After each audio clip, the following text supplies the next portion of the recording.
Hold on 1 second. All right.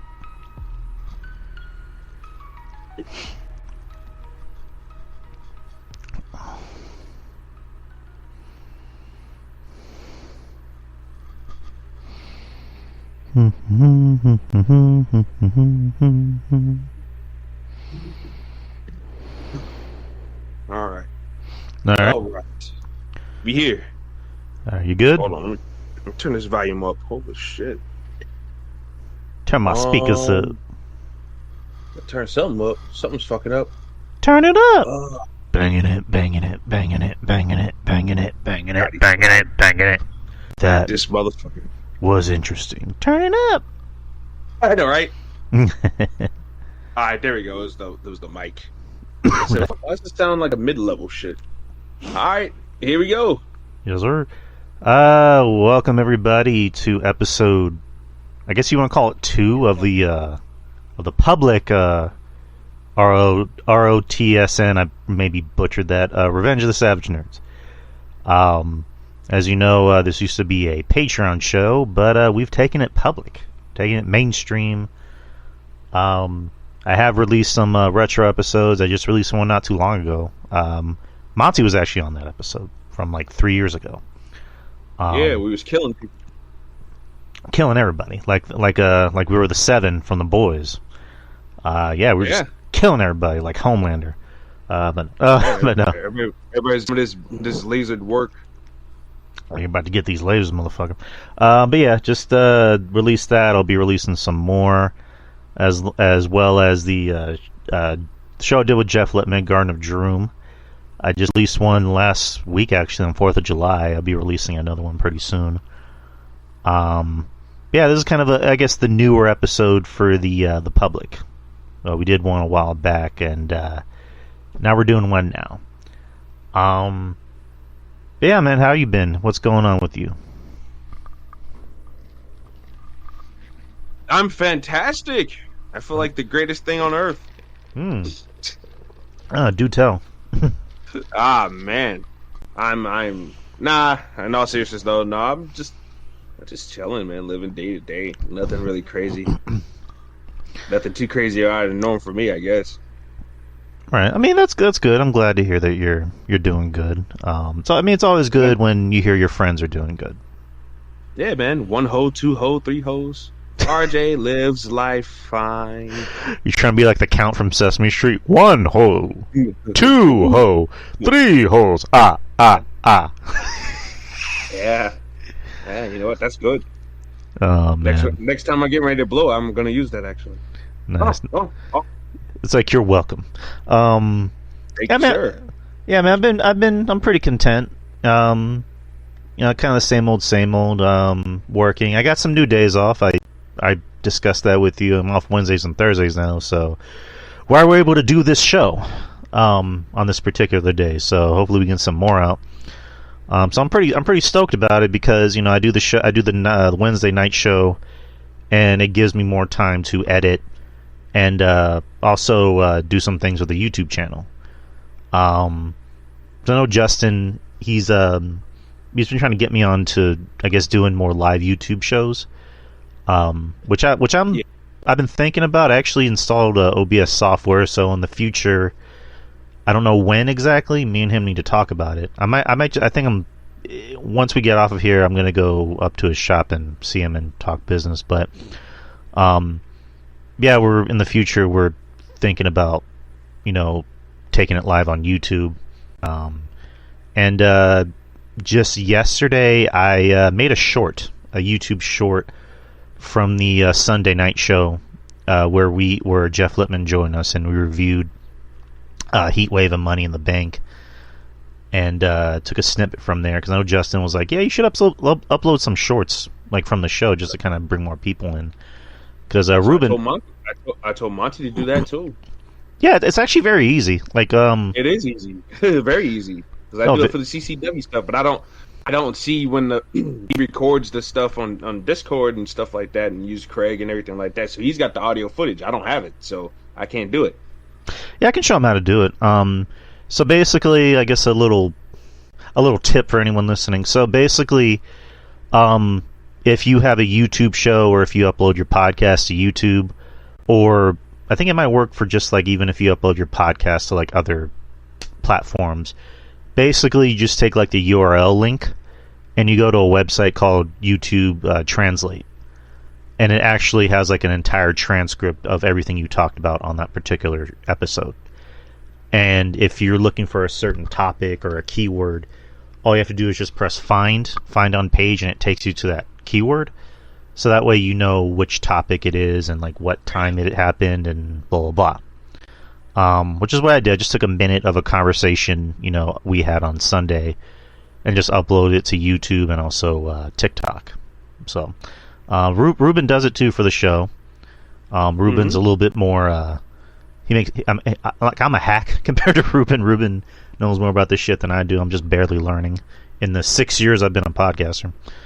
But yeah, I'm trying to do more for the show. Just a long story short, a few weeks ago we had a thing on the Q&A, and someone said something, I'm not gonna say who, that kind of rubbed me the wrong way, but it was one of those things of like, they're right though. So it's been kind of like getting me to, I guess it's kind of lit a fire into me to go like, yeah, I do need to do more for this show. Like I'm the host. My name's on the fucking building essentially. Yeah. So, I can't just like do the woe is me bullshit and just be like, oh, like I need to like actually do something about it. So try different things. That's all I told Monty too. Let's start a TikTok. Let's start a TikTok. Let's post little shorts and stuff like that on there. And I'm not met with resistance or anything like that, but it's not happening. And I mean, due to personal reasons, I don't think that's happening anytime soon. So, but I mean, it's not that bad. But Monty's gonna be busy, a whole lot busier. Right. So either I'm gonna have to have some access to footage, or to some audio. But yeah, that's something that I've been pitching to do for a while now, because that gets clips. Look, some of my friends do it. Some of my other friends do it. My friend Haven is all over the place. So her clips be all over the place. So it works. So yeah, sometimes you gotta do more than just, oh hey, let me put the podcast up. But then you can't be surprised when maybe you don't get the viewers or the listeners that you want, when you're not putting yourself out there as much as you can. Right. That's why I came up with the idea last year to do the old compilation of some of the the funnier moments that we had. Yeah. And that episode, a lot of people got back to me and it was like, that was a good idea, and that was like really funny. So we'll just have to do more. No, you're right. I'm pretty sure that's not what you wanted to hear, but sometimes we need to hear certain things that we don't want to hear, but we need to hear it, and it's a good thing sometimes. And it feels like, damn, man, you just ripping the Band-Aid right off the asshole, huh? It's like Band-Aid right off the asshole. But no, it's certain things that we need to hear sometimes to really, really try to get going and try to put our best effort forward to make these shows, spread the word, spread the wealth, because unfortunately we realize doing this, not a lot of people have your backs, like you think they do. Yeah. And some of the support just isn't there like it's claimed to be. So you have to make the initiative to really push forward and put the stuff out there. Right. It's like I use movie quotes all the time, sometimes for the most like obscure things, but there's a scene in Space Jam, the original, where Michael Jordan comes home and like he was playing baseball like he did in real life, and his son in the movie was like, what happened? He's like, yeah, I had a bad game. And he was like, did everyone get mad at you for it? And he's like, no, worse. They're actually really nice about it.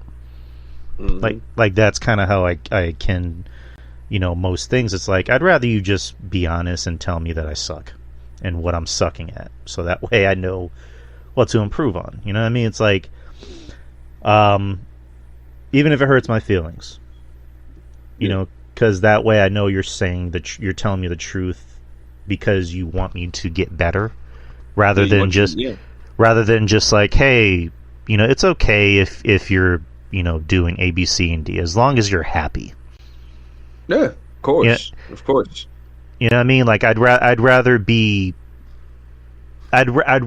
pissed off, but know what I have to do to be successful than live in denial and be happy, quote unquote. You know what I mean? Yeah, living la vida loca, like there's nothing in the world that you need to improve on and stuff like that. Yeah, no, definitely. Like, that's why I'll be asking certain people for advice and stuff like that, like audio tech guys for like advice and stuff like that.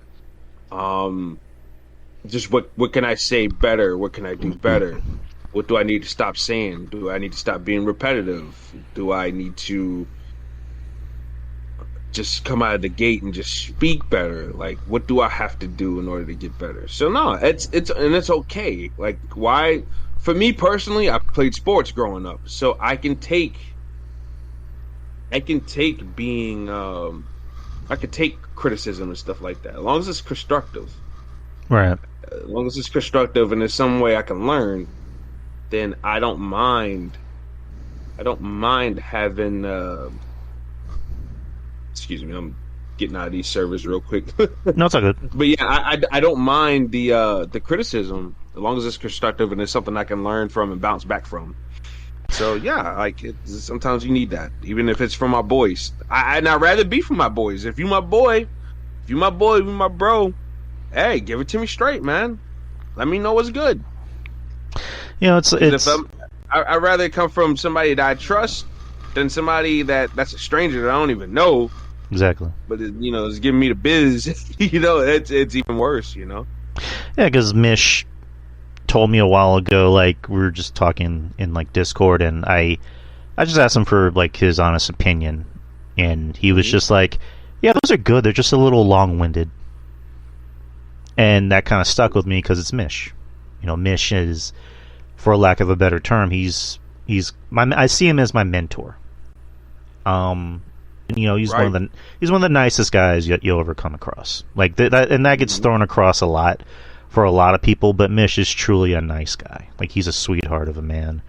And when he told me, it was long-winded, and he kind of gave me advice on how to like better pace the show, I've been listening to it, because like before we would just kind of like go over time and be like, 2.5 hour, 3 hour shows and most of the time. No.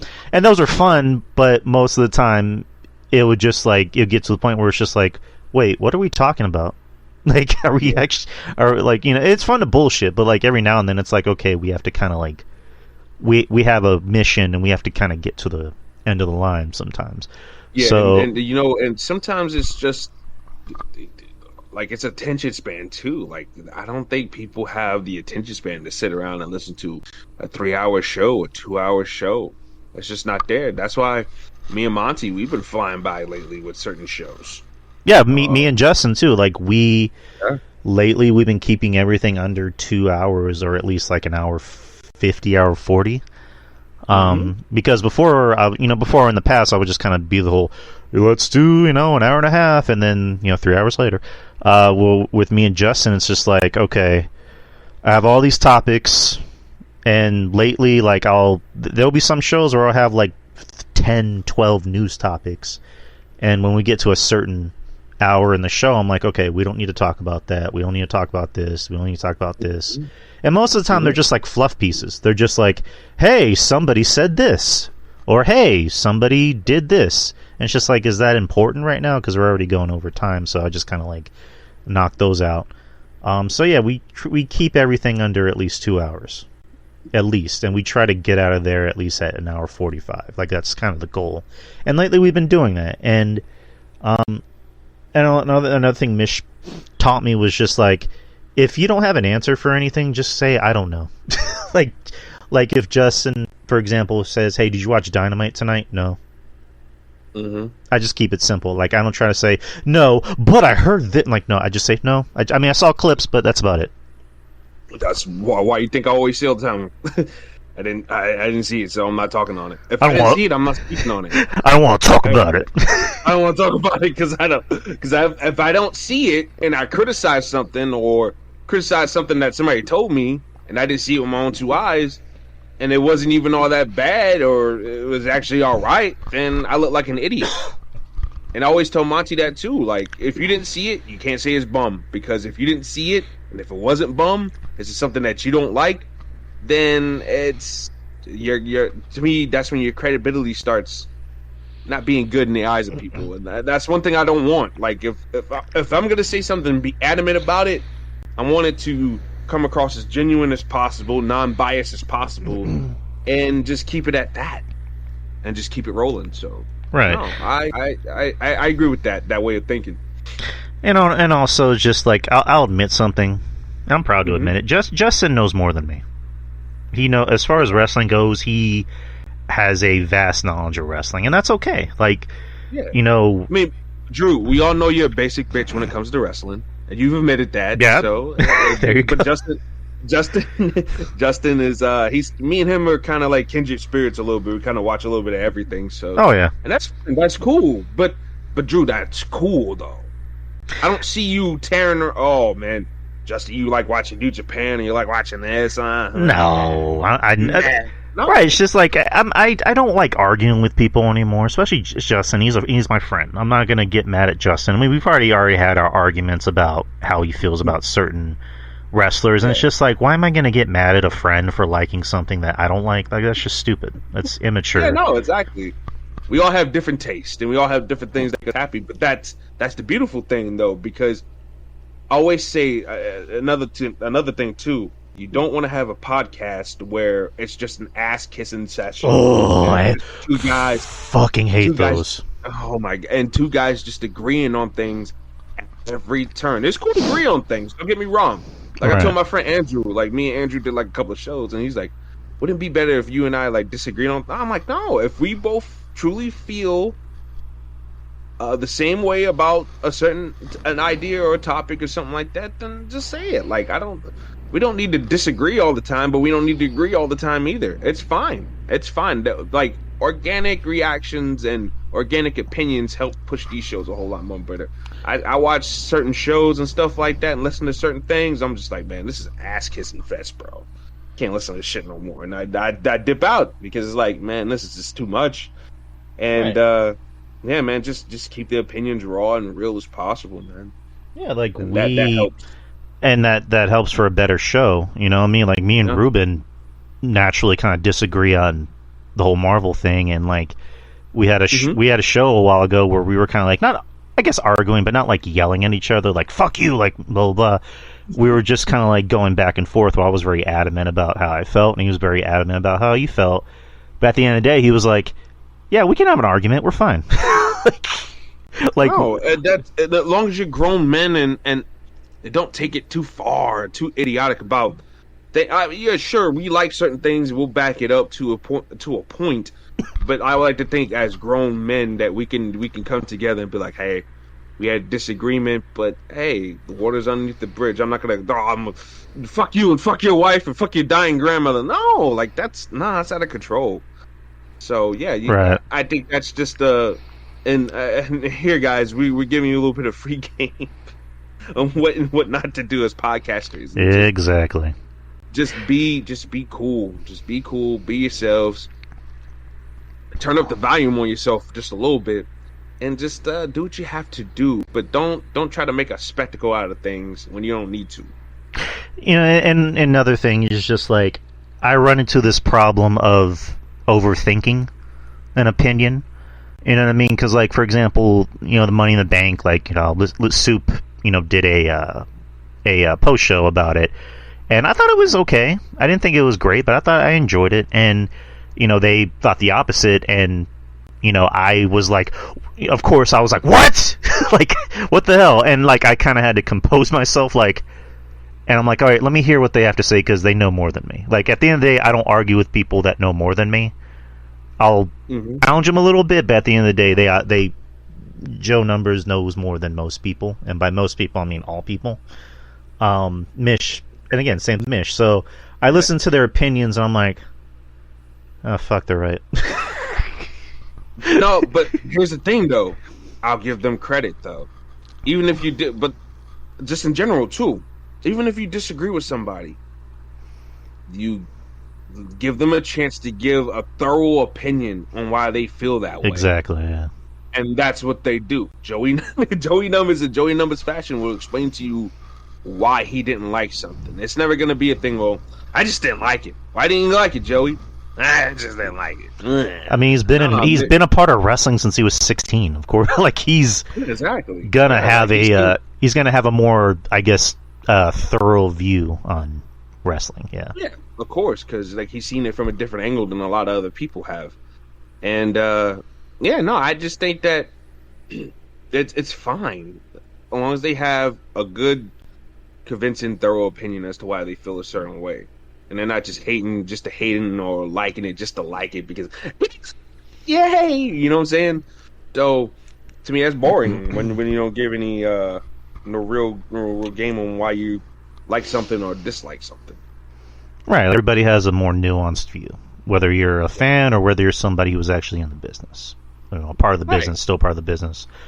But at the end, just kind of like RJ just said, we began the show by giving fellow podcasters, whether you're, thinking about starting a podcast or you're new, or you're maybe someone that's still in the podcasting game, this is what not to do. We're telling you what not to do. I can't speak for RJ, but I'm still learning. 6 years into the game. I'm still learning. I'm still asking questions. Matter of fact, I got to get in touch with Mish about some audio advice. But other than that, I'm still learning, man. I'm still asking questions. I'm still asking for feedback and stuff like that. So I'm definitely not somebody that's too high, on his horse. Exactly. And I'm not gonna be.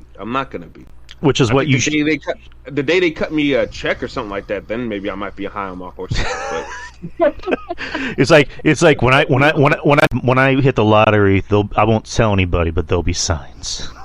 Man, no, definitely. People already think I'm hitting the lottery now. Shit, no, I'm just living the life of a single man. Yeah, and at the end of the day, it's whatever floats your boat. Yeah, definitely. But yeah, man, it's and another thing, you got to pick the right dance partner if you're gonna do it. If you're gonna do a podcast with people, you got to make sure you get the right people with good chemistry, people that match your energy. If not the opposite way, I think the thing that makes me and Monty work is that sometimes we're both yin yang. Mm-hmm. Like we swap. Sometimes he's calm and I'm the animated one, and sometimes he's the animated one and I'm the calm one.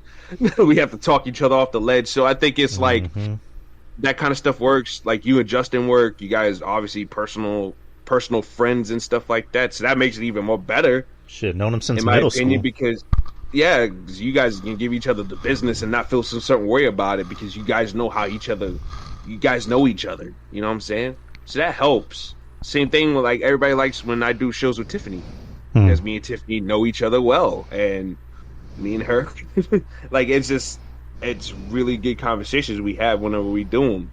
Same thing with me and Andrew.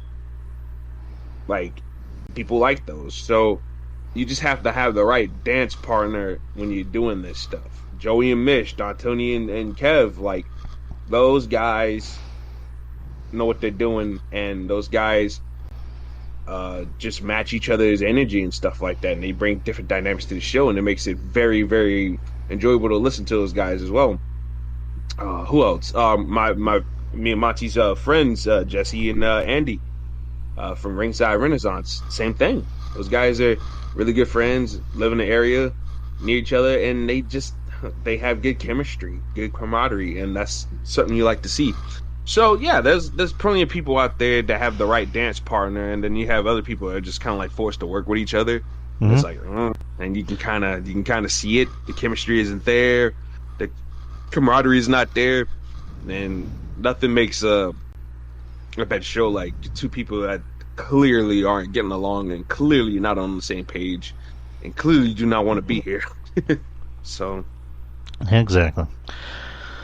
But now that we got that out of the way, I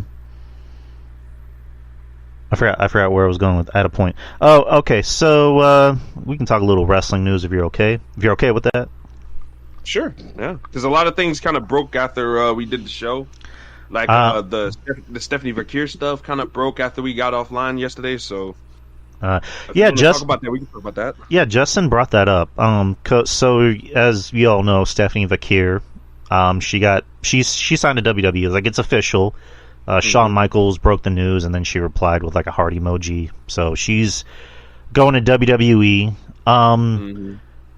So Justin brought up a very like kind of crazy story about as to why she maybe leaned towards more WWE, and not because like it was like she signed with them out of spite. I think it was more just like, she wanted to sign with them, but that was kind of like, I guess, the telling story of like, you need to be here.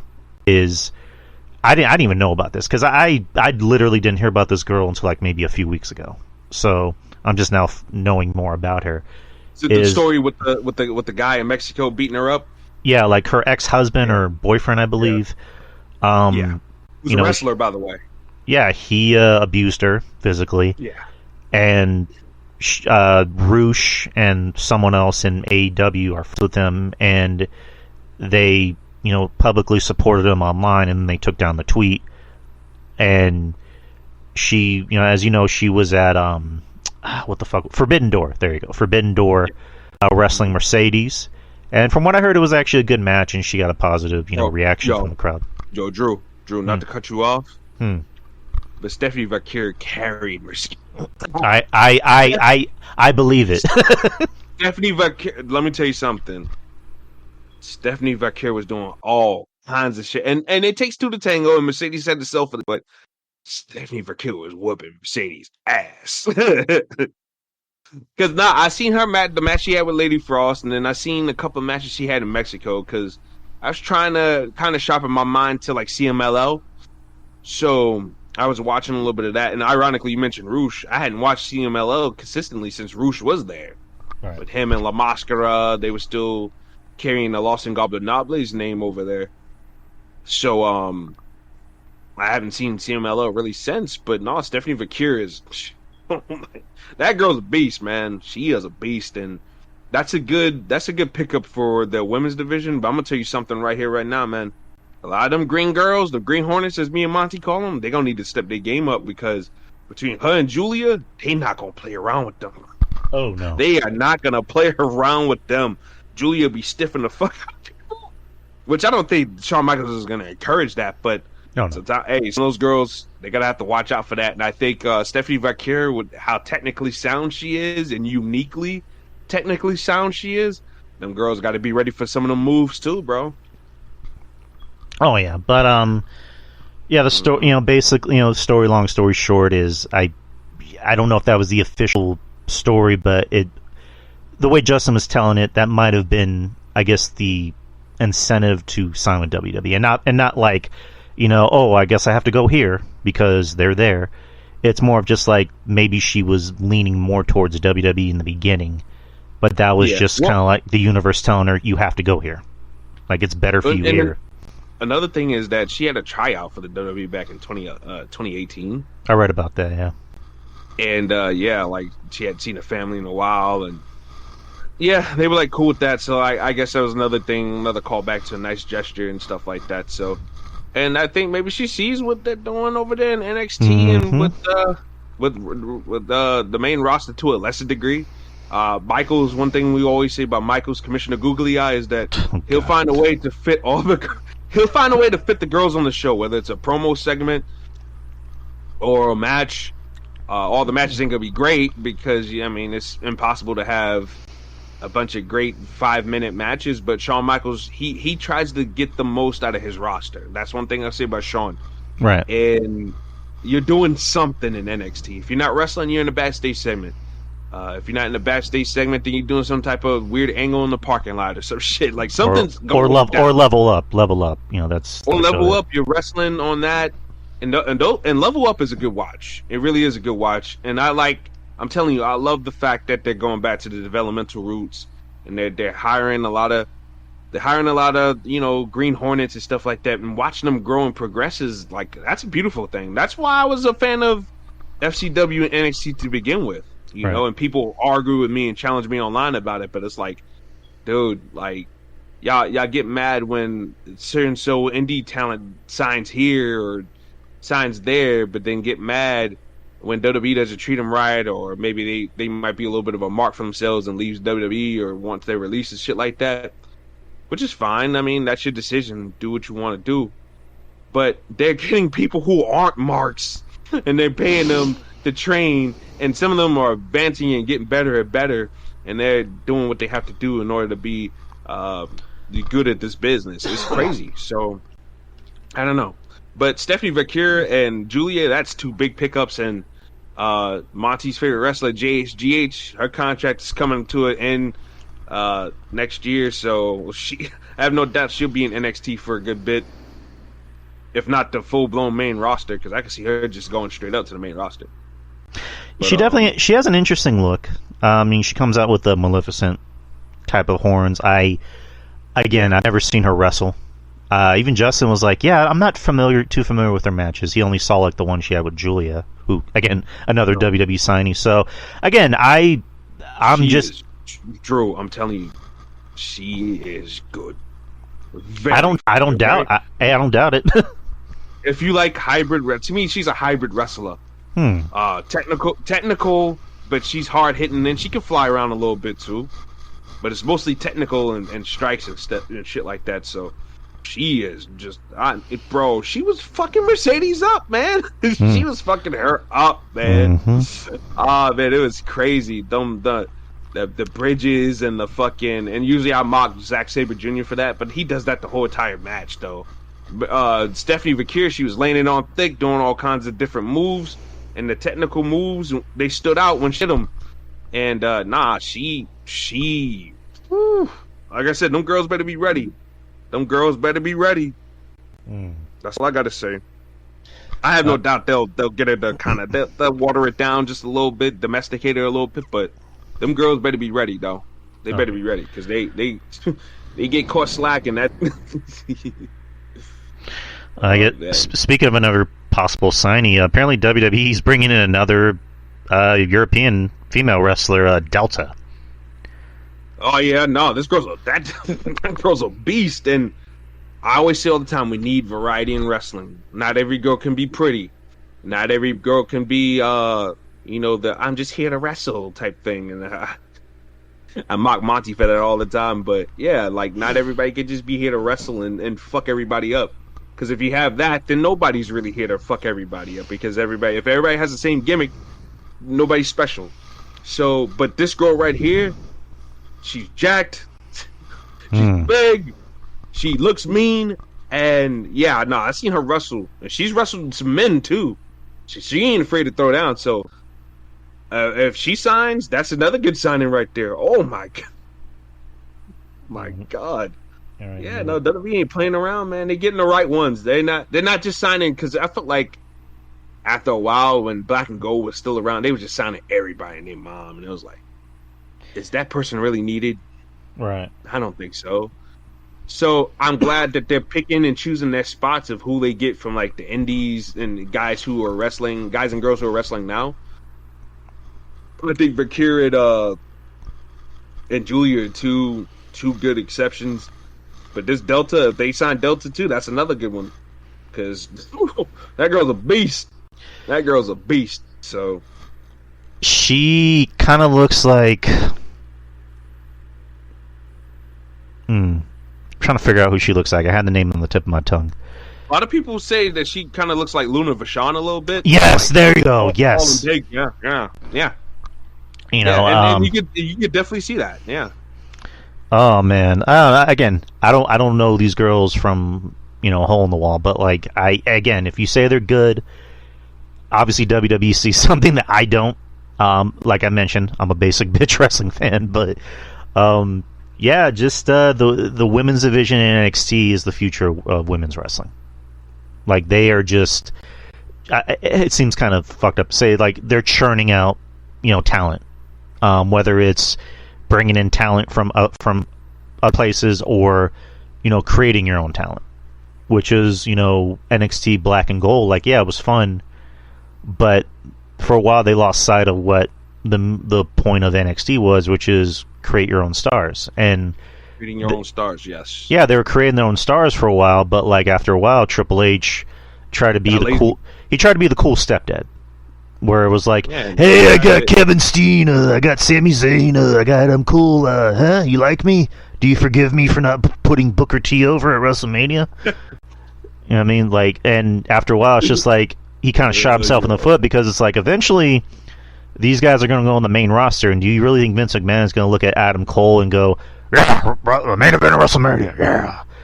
Like, no, that didn't happen. Oh yeah, talk is hard right now. Yeah. Adam Cole, what the hell? Let me introduce you to my toy. I call him Roderick Strong.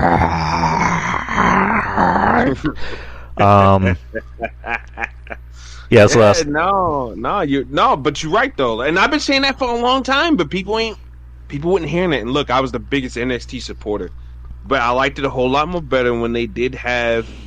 Okay, you had your guys like your Finn Balor's and your Kevin Owens, but they still had guys and girls that were on the roster that wasn't big indie names that were still going up. But it felt like after a while they were just getting totally away from that, and they were signing every European name that had every European indie name, every indie name.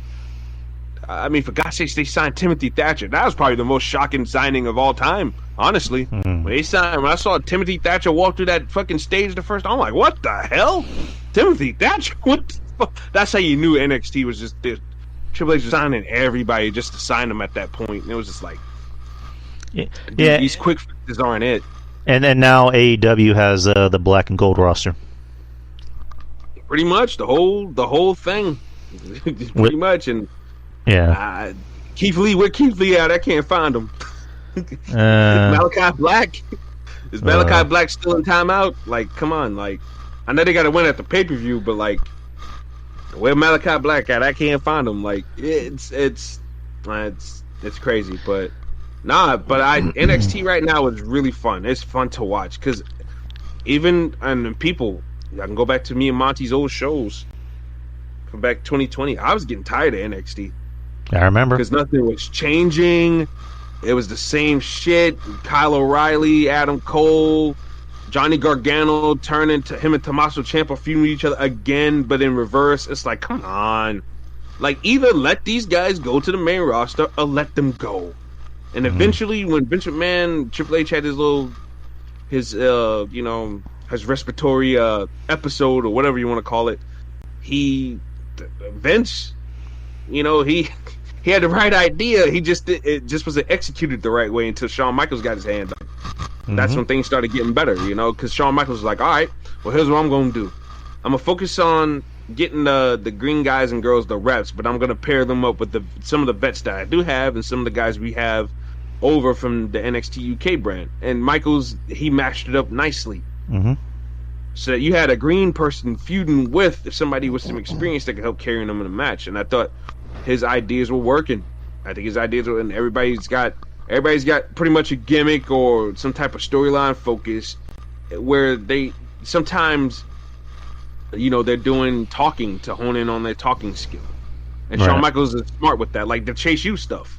Like, I know Monty hates the skits and stuff like that, but I'm like, you gotta learn to talk when you go. Yeah, you have to learn how to talk when you go on the main roster, and that's what Shawn Michaels he is allowing them to talk and act and shit like that. And I think all those guys and girls that were involved in that shit were nailing it. But yeah, Shawn Michaels to me is just getting the best out of NXT right now, and I think NXT is probably the most fun show to watch. Just from a weekly basis, man, because you got some of everything. It's a Go ahead. I'm sorry. Like I said earlier, the matches aren't gonna be black and gold, and quite frankly, you don't want that on TV. Save that for your pay-per-views. Exactly. Anyways, save your 5 stars for the pay-per-view, 5, 4-star, whatever. Save that for the pay-per-views. Just give me a good roller coaster show. I'm good with that, and that's what Shawn Michaels gives us. Sometimes he be making the wrong decisions, but hey, that's wrestling fans, in general. Right, we're not always going to agree with the booker. Lose, you're not gonna like it, so it is what it is. Yeah, the fact that veterans are in NXT, that's the best way to go about it. Like, you look at Trick Williams. Like, I like Trick. Yeah, me too. I think they gave him way too much, way too soon. Yeah, I think it was just a thing of like, hey, he's getting over. He has a catchphrase. People sing it. Let's give him the title because Melo's going to the main roster and blah blah blah. I think the mistake that they made. And sorry to cut you off. Yeah, that's fine. They should have let him be North American champion longer. Oh yeah, I agree. They should have let him get more reps at that championship, get more reps in the ring as champion, and then gradually moved him up. Everything with him felt very rushed. Like when he was only champion for like 6 days when he had the North American title. That pissed me off. Like when he won the North American title, just felt like, hey, let's capitalize on it. And then a few days later, Dom wins it back. It's like, why does Dom need to be North American champion again? And then Dom loses it to Dragon Lee, and then Dragon Lee loses it to Oba. It's just like, yeah. But like with Trick, it's like, I'm glad Jeff pointed out on Sunday before I did. But like Trick ever since he's became champion, he's been stale. Like he's been like what's the way to put it? I forgot how you put it, but I guess like the happy-go-lucky babyface. Like he's been very. Pretty much, he's been an NPC. Just walking around with the belt. He just comes out and just goes, yeah, bump, whoop that Trick, blah, blah, blah. And then they bring in Ethan Page. Again, he's not great, but he's doing his job. He's got a slappable face. I'm not the biggest Ethan Page fan either. Right. I mean, I think my timeline on Twitter, especially going back more so like 6-7 years ago, has proven that I've really ripped Ethan Page a whole lot. But he's good. He's a good heat getter. He's a good enough wrestler, and he got himself. Kudos to he got himself in great shape. Cause he used to be fat. Oh my! He was in that. I'm not gonna say the Damian Priest Gunther range, but my man had a belly on him not too long ago. But he went to AEW, got himself. Actually, he was an Impact, and he started slimming down towards the end of his Impact run. Right. And then now into present time, he's got himself in better shape. So props to him. And I think he's doing a fine job so far in NXT. Yeah, like he's doing something for Trick. Now Trick has more of a fire lit under him. Like he's more focused, he's more angrier, and he's more hungrier, and that's going to work out for him the better. It's like what they did with Braun a few years ago by putting Dolphin in NXT. Like it gave him more of a purpose. Same thing with Jada Parker. Like Jada, they had her work with Michin, and now she's out there having good wrestling matches, and she's getting over, and she's the bigger part of OTM. Which, no offense to OTM, like they're really good. They had a really good tag match on Tuesday, but Jada is obviously the bigger star. But yeah, so it definitely does help to put veterans in NXT, because it's just like you have a lot of people on the roster, and that's again the Vince McMahon booking era of like, we have all these people on the roster, so what are we gonna do with them? Fire them. With Triple H, it's just like we're gonna at least find something for you to do. We're gonna try and get whatever we can on you. And again, you've been critical about the Triple H booking, and warranted. It's been warranted, and I get where you're coming from, and I kind of see some of it too. But with Triple H, it's just like, how long have you been here? Let's try and get something out of you, because he's trying to do something with Apollo Crews again, at least. Him and Corbin both. So yeah, I give him the credit for that. It just feels like with Triple H though, I just think he needs to do a little bit more better of striking when the iron's hot. Number one, and number two, just do like Sean. Try to find a way to use your players somehow, some way, especially on these SmackDowns. It's not more so a Raw problem; it's a SmackDown problem. I feel like he doesn't utilize the 2 hours like Sean does. I think Sean gets the best out of NXT. With that roster he has, I mean, you could argue that maybe he might have a bigger roster with just all the signings that we don't even know about, in the Performance Center and shit like that. So he could have Carly Bright come up this week, and he could have Daisy McGillicudder come out of nowhere, the next week. So I mean, but Sean finds a way to fit everybody on the show, and it has a purpose. It's not just random. And he doesn't come back to it 2 or 3 weeks later. No, it's certain things that he circles back to. Whereas Triple H, I feel like he doesn't do that enough. I think him and Michaels can stand to learn some stuff from each other. So, and I think that's one thing Triple H can learn from Shawn Michaels, how to get the most out of your roster. Because there's no way in the world you got guys like Pretty Deadly sitting on the bench for months at a time. Guys who can actually be entertaining on your show, even if they're not wrestling, they could do a skit. They could do something stupid in the back and it could spill into next week. But I don't know. Street Profits feel like they're lost. I've got my problems with his management of talent, more so on SmackDown side, more than anything. But yeah, I just hope that things he can fix in the future. In closing, before we get to the next round of topics, I also think it's a thing of circumstance. Whereas like NXT, it's like developmental. So we have all these people signed up for a reason. So we need to get what we can out of them. And if we can't do it on the Tuesday show, we have Level Up. And if we can't do it on that, maybe we can put them on house shows and work with other talent to see how they can react to a live crowd, especially with people from the NIL program. And I think with Triple H, like I mentioned, happenstance. It's like we're on a live TV. We have advertisers to answer to. It's kind of like a different scheme. But I get what you're coming from. Like, I like Pretty Deadly. They're entertaining. And it felt like there was a good while where you saw them on television all the time. And then, what's his name got hurt. And then even when he came back, they just took him off television. So it's just like, I mean, guys are actually good. Like, they're entertaining and they can actually wrestle. So I agree with you there. Like, but I think it's like a thing of like circumstance when it comes to Triple H. And for all we know, maybe Triple H is calling Sean and trying to get pointers on how to kind of pace the show with with all the talent he has. So, but hopefully. But yeah. So let's get to some comic book news or comic book movie news. Yeah, the main crux of this whole damn thing. I mean, it's Revenge of the Savage Nerds. It's, it's not just one alley. You can be a nerd for wrestling too, people. You can be a nerd for sports, basketball, and also comic books, comic book movies. Really, I guess the big chunk of it is we got Deadpool Wolverine coming up in a few weeks, or 2 weeks actually. I already got my tickets. I bought my tickets on opening day. We're going Thursday. July the 25th, and I told Ruben a while ago, like, once that week happens, I'm going dark on social media. Like, I'm staying off of TikTok, staying off of YouTube. I'm only going to upload things. I'm not going to actually check what's going on. I know they're doing like a worldwide premiere on, I think, that Wednesday. So you're going to have motherfuckers spoiling shit for people. And if that happens, you're getting your ass beat.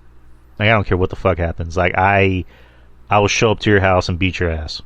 Like the end of Jay and Silent Bob. I'm just gonna fly to your house and beat your ass. So yeah, I'm definitely staying off of TikTok, because TikTok is horrible about it.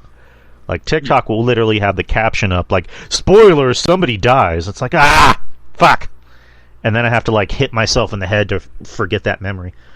And then I end up forgetting, other motor skills. I'm playing. Not really. But, yeah, just coming up in a few weeks. They're promoting the shit out of it, as they should. It's a movie that it should make $1 billion. It should get good reviews. It's one of those few movies that I have this year, because, like, everything else, like, I rarely look forward to seeing anything anymore. But this is one of those movies that I look forward to seeing. And I want to go into it with an open mind. I don't want to know any spoilers. I don't even want to know any theories. Like, I just want to watch it and enjoy what's going to happen. Because, like, they've been giving clips and, they've been kind of giving little, like, spoilers. Like, this person's being a cameo. And this person's a cameo. I mean, they showed that Pyro from X2 was coming out, which I'm like, okay, that was an ancillary character. Fine. They showed that Sabretooth is coming out, Tyler Mane, which that was kind of already spoiled in like behind the scenes footage and leaked photos, but it's one of those things of like, I would have liked to go into that like not knowing that and like find out on my own. You had to figure some of those people was going to be in the movie, though. Yeah, like I figured, because it's like essentially Deadpool kills the Marvel Universe somewhat. Right. And this is kind of like the way of saying goodbye to those universes and those movies and those casts. So you have a feeling that most of those people are going to be in it, even though like every actor who's ever done anything in those movies, they've been asked, "Hey, are you coming out in this movie?" And they're like, "No." You know, and sometimes it might be a no, or sometimes it might be like, "I have no idea what you're talking about." Yeah. You know what I mean? Like Jennifer Garner, she's more than likely going to come back as Elektra. And, you know, when they asked her about it, she was very cute about it. She's like, "I have no idea what you're talking about." Yeah, bitch, I know you're in the movie. So, you know, same thing with like that Elektra costume. Whew. Yeah, that lady. I don't know. That movie was terrible. We watched it a few weeks ago, and she was looking fantastic in that costume. Oh my god. Yeah, I only watched it once in my life, and then we rewatched it for some reason. I have no idea why. And I'm like, what is the plot of this movie? This plot makes no sense. Yeah, her taking care of the girl. That's what I gathered at a young age. I mean, that's all I got. But other than that, I really, and then the assassins is all like, I think had they would have kept that more grounded, that could have been an all right movie had they would have kept that more grounded. But like all the assassins and all the fucking villains were like mutants, and it was like, ugh. But like, ugh. Like, yeah, it wasn't good. I think had they would have kept that, had it would have been like the hand coming after them. Like just basic like ninja assassins, that could have been great actually, but nope. We gotta do the silly shit. Yeah, but Abby is the key to all of humanity and all this other shit, and her eyes glowing like a goddess and shit like that. Fuck. Yeah, she'll be back. Pretty sure I'm almost positive Chris Evans will come in and be Johnny Storm. Which will be the funniest shit ever, where they're just like, "Hey, you know, Steve?" It's like, "Who's Steve?" Flame on, and he just flies off. Flame on. I mean, Michael B. Jordan will more than likely show up, where it's like, "Killmonger? Who's Killmonger?" Flame on. It's just like, why do we have two fucking Human Torches? Like, I just pictured Deadpool doing that. Like, other Reed Richards is, I don't know about Miles Teller. I don't know if he'll come in. I mean, that'd be pretty cool if he came in, you know, the other Reed Richards. Blow that Reed Richards head off. Like other actors, I know apparently Wesley Snipes might come in as Blade, and he's apparently supposed to play a more, I guess not just a cameo, but more of like a supporting role. Kind of like in No Way Home, where Toby and Andrew weren't just, you know, cameos, they were actually supporting characters. You know, same thing with Willem and what the fuck's his name? Alfred Molina. Like, they actually played a role in the movie. I kind of hope that's the case of like, hey, it's Halle Berry as Storm. That's cool. Like, I hope that isn't just the case of like she has a purpose in the movie. You know, same thing with like Wesley Snipes, because, you know, people want to shit on Blade. That Blade movie was a commercial hit for Marvel. Like before, the Blade movies are fantastic, except for that third one. That's when they kind of fell off the wagon. But no, Blade 1 and Blade 2 was fucking fantastic. Yeah, like, so. You know, I guess it depends on the character. Like, if it's somebody that actually has a name, like obviously Blade, you know, I hope Halle Berry as Storm kind of gets like her, you know, her justice from how they treated her in the movies. And even Cyclops, my God, oof, the biggest cuck of the whole series. Exactly. Oh my God. But yeah, this is going to be kind of like a farewell to those movies, which, you know, we kind of figured. And apparently, you know, Kevin Feige addressed that we're probably going to get a first look at, you know, MCU X-Men. Let me pull up the quote real quick because I have it right here. All right. Wait, that's the wrong quote. Get the right quote now. Don't get the Ryan Reynolds version. Are you fucking kidding me right now? I don't have the right quote. Oh. So, never mind then. My. So I guess not. And none of these fucking articles are even coming up. Are you fucking me right now? God damn it. Anyways, we'll just spitball it. But basically, Kevin Feige addressed that we are more than likely going to get a first look at MCU X-Men in this movie. Whenever Disney bought 20th Century Fox, you know, they didn't just inherit their assets, they inherited contracts as well. So after 2025, that's when Marvel can start casting or recasting, you know, mutants in the MCU. Like, a new Wolverine or a new Professor X, blah blah blah, which is why they're I think this was always kind of the idea in mind, especially when they bought Fox, but which is why you're seeing more mutants in the MCU, which is why you saw Kelsey Grammer at the end of the Marvels, which is why you saw Patrick Stewart as Xavier, and now we're getting Deadpool, Wolverine. This is kind of their way of just saying we got to use these as much as we can because we have to recast and we have to make it make sense. So that was kind of the quote, is just you're more than likely going to see it in Deadpool, Wolverine, which I'm happy. And then just other quotes which were kind of funny quotes, which Kevin Feige talked about the jokes in the trailer of Deadpool saying cocaine is off limits, according to Feige, and Feige was like, there's gonna be cocaine in Deadpool, Wolverine. A whole lot of coke, baby. A whole lot of coke. And then and then have him having to explain to Marvel execs what pegging was. Just I don't know, just Kevin Feige having to say, so this is what pegging means. Yeah. Nah, but you gotta do it in Deadpool fashion though. It's a lot of breaking the fourth wall, and that's Deadpool's brand. That's his brand. He wouldn't be true to character without little tidbits and shit like that. So that's actually good. That's actually good that they're going along with that. And Kevin Feige. Man, nah, it's a hard R. A hard R. That's what it needs to be. I thought Deadpool 2 was kind of soft, if you ask me, but right. They're taking the approach to make this what it needs to be for Deadpool. So yeah, I'm excited. I'm not gonna go see it right out of the gate, but I'm gonna try to find the time to go see it eventually. Yeah. I know Morgan and her cousins are gonna go. They're gonna go see it the day before it comes out. At their family's theater. So yeah, lucky them. They get to see it a little early, but yeah, I'm excited to see it though. I'm excited to see what they do, the cameos,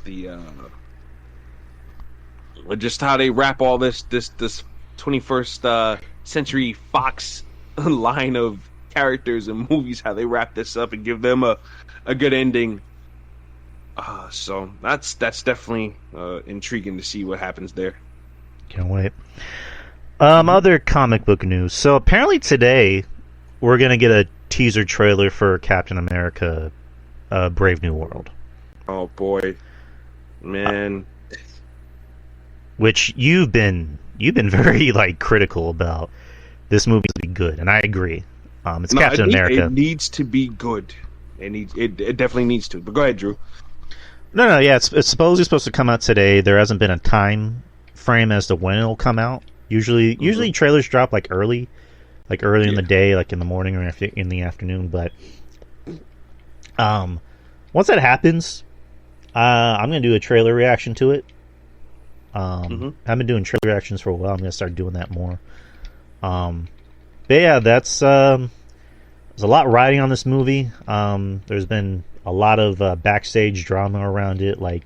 Originally it wasn't that good, and then Kevin Feige just came in and was like, yeah, we need to cut this shit out. This movie needs to be good. Which, deserving so, it's Captain America. So there's a lot of shit that was cut out from it. Allegedly, Seth Rollins, he's in the movie and his scenes were cut out, or his storyline in general was cut out. So I don't know. I'm not just cautiously optimistic about this movie. I'm kind of worried about it. From the things I'm hearing is allegedly there's gonna be was it a $300 million budget for, which I don't believe, because that for Captain America, I don't think it needs that budget at all, unless you're doing something nuts in the movie. Because I know Red Hulk is allegedly supposed to be in the movie. So if that's the case, no, that's keep it at 100, keep it at 100, maybe 110, or anything below. This is going to be, Anthony Mackie's time to shine, to show, if he really is Captain America. Because I know there's people out there that call him Captain Falcon, and it, I kind of roll my eyes at those comments, but I can see why. Because it's just Chris Evans was our Captain America. And, you know, Anthony Mackie looks good in the suit, but it's just like, is he really going to be Captain America? And again, it also doesn't help that he doesn't have powers. He doesn't have the super soldier serum. He's just a human. He's a guy that can fly and use guns and fight. So it's just like, I don't know. But I'm looking forward to it. I want to see how it works. I am hoping and praying that it's good. Giancarlo Esposito, as you know, was announced a while ago that he's going to be in the movie. He shot, like, they literally shot his scenes in there. So yeah, he's a villain. So hopefully that's a good tweak to add him in there. Right. We'll see what they do what they do.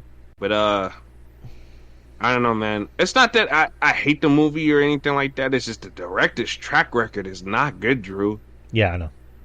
His track record is not good. So that's where my distrust for it comes into play. And the fact that they've scrapped scenes and they Seth Rollins was supposed to have been a part of the Serpent Society, and all that got cut. So I'm like, oh, like, what are we doing? Usually it's not a good sign when you start cutting scenes and start cutting people out. I don't feel bad for Rollins though, because he spent all that time filming for it and fucking just cut his shit. But I don't know, man. I'm waiting to see the trailer too when it drops. I think it's probably gonna drop at 12, if anything. And I heard today. Like, that's what I kept hearing all week. That's was what I'm today. saying. It's 12 today. That's 12 p.m. 12 p.m. 12 Oh p.m. shit. Yeah, So 12 p.m. pretty much when we get out, get off after the show, we need to. Ours going to be glued to the internet. So, Giancarlo allegedly is going to be playing a character named G.W. Bridge. In the comics, Bridge started out as a member of the mercenary group known as the Wild Pack, which was led by Cable. Later become a high-ranking member of S.H.I.E.L.D. as acting liaison of Mutant Affairs. Ooh. So, in this movie, it's going to be, I guess whoever his character is going to tie into mutants in the MCU. So that's good. And then you have an actor of Giancarlo's, caliber playing this character. So I'm all for it. Whatever Giancarlo does is going to be great. It's just my worry is kind of like what Marvel's been doing lately, is bringing in really good actors and kind of wasting them a little bit. Like, they bring in Christian Bale in Thor: Love and Thunder, and then they waste him. Where it's just like, hey, he's the God Butcher, and it's just like, where was the butchering? Where was all this butchering? Same thing with Idris Elba. Idris Elba was a great actor, and they kind of wasted him in that, nothing role. Like, I think of it as a nothing role as Heimdall, where it's just like always there to do is just, look menacingly into the camera. You know what I mean? Look menacingly and sexy into the camera. Like, that's pretty much all he was there to do. Which, granted, in Ragnarok he did more. But it's just like, you have Idris Elba. Do something with him, please. And they didn't. Right. And, like, that's kind of my worry with Giancarlo. Is like, Giancarlo's such a great actor.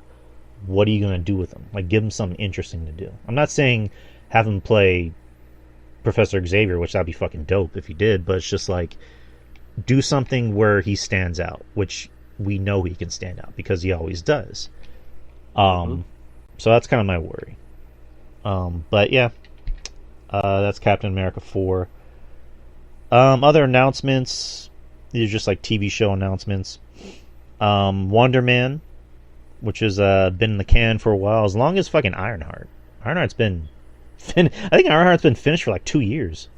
After they finished Black Panther. That's supposed to have been like the backdoor pilot for it. Which, from what I heard, Ironheart was supposed to come out before Agatha all along. So I'm not looking forward to Agatha shit. Man, the people y'all keep that. I'd be lying if I said I was looking forward to it. I'm more looking forward to the fact that Aubrey Plaza's in it. I think Aubrey Plaza's great and everything. The trailer was intriguing enough because it kind of reminded me of the show Wednesday. Like that's the vibes it gave me. Like I always say, like with Marvel lately, everything looks the same. This show at least looked different. It looks more like a Disney show than a Marvel show, and I think that could be a good thing. So again, I'm not gonna say I'm oh Agatha. Like I'm more just like okay, I'll watch it. You know, I'm not just a basic bitch. I'm a Marvel bitch. Like once a bitch, always a bitch. But I'll watch it to see how it pans out. And if it's good, it's good. If it's mid, it's mid. There's really no in between with these kind of shows. But another show that just wrapped filming was Wonder Man. They're doing a Wonder Man TV show with Yahya Abdul-Mateen, who was Black Manta and Aquaman. Yeah. Again, another character I know nothing about. Like I've heard his name, I know nothing about him. Allegedly, he's supposed to be a bad motherfucker. Like he's supposed to be pretty badass. But again, another show that when it comes out, I'll watch it. But I'm not gonna say, "Hey, I'm looking forward to Wonder Man." I'm like, "Yeah, I'll watch it. If it's good, it's good." It's supposed to be like part comedy, part horror. Like I don't know how familiar are you with Wonder Man? My knowledge is little, very minimal. I know Morgan's cousin Mari watches, reads a lot of Wonder Man stuff, so I'll probably have to ask her about what she knows about it, but I don't have the knowledge. I can't really speak on it. I don't even know the guy's real name. I don't even know his secret identity. Simon Williams. Okay. He so in the comics he's an actor and a superhero. Was it Nathan Fillion was supposed to play him originally? He was supposed to come out in Guardians of the Galaxy 2, but then they cut his scene. So in the comics he was introduced in 1964. Wonder Man has been depicted as a gifted engineer who gains superhuman abilities and becomes an enemy of the Avengers. Though he has also fought alongside the team of Marvel heroes in multiple capacities. Let's see. Daniel Destin Cretton of Shang-Chi and Andrew Guest of Brooklyn Nine-Nine and Community have developed it, with Guest serving as a head writer. So I love Brooklyn Nine-Nine, so hopefully it's... Yeah. In addition to Abdul-Mateen fitting the title role, the cast also includes Demetrius from Fear the Walking Dead. He was also on a show called Banshee, so he's pretty good. As Simon's brother Eric, who also plays the Grim Reaper in the comics. While Ben Kingsley is reportedly reprising his role as Trevor Slattery. Good, I like him. Yeah, at least they okay. We got something here. That makes sense to have him in the show because I'm an actor. Yeah, so it makes sense. I like that. I like his inclusion in here. Go ahead and continue. Kevin Feige talked about it on the Marvel Studios podcast, where he said, we have a show coming up, and we've talked very little about it, called Wonder Man, that I won't talk much about today, either except to say it's extremely different than anything we've ever done. And there was another quote I read earlier where he said it's supposed to be a mix of comedy and horror. And it's really... Again, I like different. I like watching things that are different. I think I was one of the few that actually liked Echo. I didn't like the ending. I wasn't a fan of the ending because it seemed rushed, and then come to find out it was supposed to be longer. Of course it was rushed. That's the thing about these Disney shows I don't like, is that they're like 8 to 10 episodes, and that's not enough. That's not enough. It's not enough. They have to learn how to 15 to 20 episodes. That's all right for a season.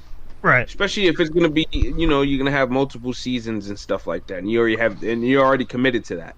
And that's fine. But 10 episodes of a series that is not going to have any future implications, but maybe a passing comment in a movie or something like that. No, you need a little bit more to help establish these characters, man. Especially characters that, quite frankly, we don't really know about.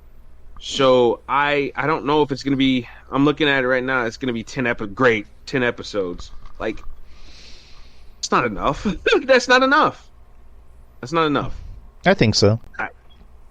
Do you think so? 10 episodes to establish, I don't know, Grim Reaper seems like a pretty big character. I don't know. You got Ben Kingsley. What is he up to? What is he going to do? What happened to him between the time of Iron Man 3 and the last time we seen him?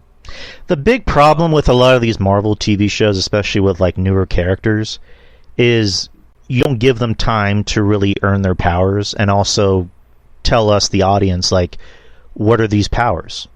You know what I mean? It's like with an Echo, you know, they did everything right in like the first half, and then in the 5th episode they're like, okay, blah, blah, blah, like, you know, she gets her powers here, she finally figures out what her powers are, like, here. It's like we needed more time. Or same thing with, I don't know if you watched What If, the new season. They brought in a new character called Kahore, who, you know, her powers is that she was a Native American. And I actually liked that episode because it was something different. And the entire episode was done in the language of, you know, her people, which was an actual Native American tribe. And it was a what if of like, what if, you know, Kahore, you know, had her powers from the Space Stone. And I thought it was a good episode, but it felt a little rushed because it didn't give her enough time to really earn her powers and really know what her powers are. And with like people saying, like, the term MCU, I hate hearing that. It gives me douche chills.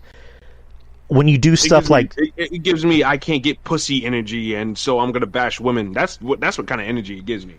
Like Ruben says that every now and then. I'm like, Ruben, come on. Like, you make me throw up in my mouth when you say that, man. But like, but yeah, when I hear that, I hate it. But whenever Marvel does things like that, it doesn't help the cause. It's like you're not helping your case when you're not allowing newer characters, you know, whether they're men or women, especially women, by doing stuff like that. You need to give them time to earn their powers. You know what I mean? It's like with Ironheart. Like, you didn't give her enough time to earn her place as almost like essentially the new Iron Man.